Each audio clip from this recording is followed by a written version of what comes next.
We Do Biz. 3 minutes. Un expert. Un conseil. Sur We Do Biz. 3 minutes, un conseil, un expert, c'est tout de suite sur We Do Biz avec Isabelle Garoustet. Bonjour. Bonjour. Isabelle Garoustet, vous êtes responsable des ressources humaines, également associée chez Creatis, membre également du groupement Différence. Et aujourd'hui, on va s'intéresser à une question essentielle pour nombre d'entreprises, celle de l'embauche, celle des premiers recrutements et des vraies questions à se poser en la matière, notamment en termes de timing. À quel moment faut-il recruter? Isabelle Garoustet, on vous écoute. Alors, le déclenchement d'une embauche se fait essentiellement sur 2 critères. Votre activité et votre chiffre d'affaires.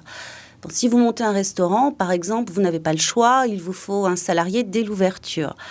Pour d'autres activités, c'est le chiffre d'affaires qui sera le critère déterminant. Vous avez de plus en plus de tâches à accomplir, il vous faut recruter quelqu'un. Dans tous les cas, il vous faudra évaluer l'augmentation de marge que ce coût de recrutement, charge comprise, génère. Votre expert comptable peut bien entendu vous aider à faire ce prévisionnel. Alors une fois qu'on a compris le timing en fonction évidemment de son activité et de la croissance qu'on espère générer avec ce salarié, on pense bien évidemment à la question du contrat.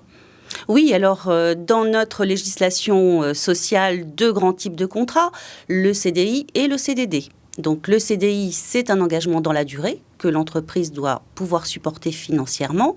Dans un CDD, le coût financier est plus limité dans le temps, donc ça paraît peut-être plus adapté à une jeune entreprise. Mais il faut savoir qu'un salarié embauché en CDD peut rompre son contrat dès lors qu'une entreprise lui propose une offre équivalente en CDI.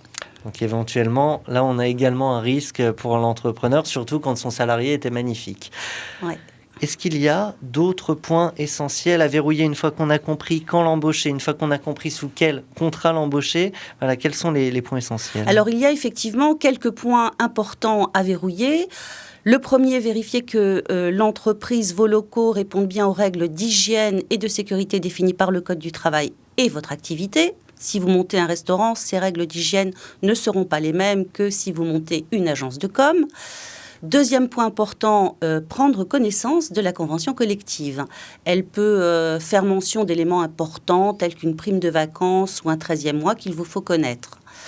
Autre point important, donc, faire en une seule fois grâce au dispositif TESE, titre emploi, service, entreprise, toutes les formalités obligatoires relatives aux déclarations sociales salariées.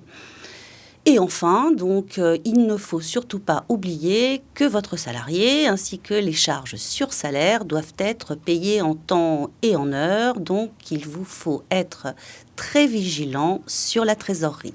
Et il me fallait également être vigilant sur cette chronique qui devait se terminer en temps et en heure. 3 minutes de précieux conseils, c'était avec vous. Merci Isabelle Garoustet. Merci. Je le rappelle, responsable des ressources humaines et associée chez Creatis, également membre du groupement Différence. À très bientôt sur We Do Biz. À bientôt, merci.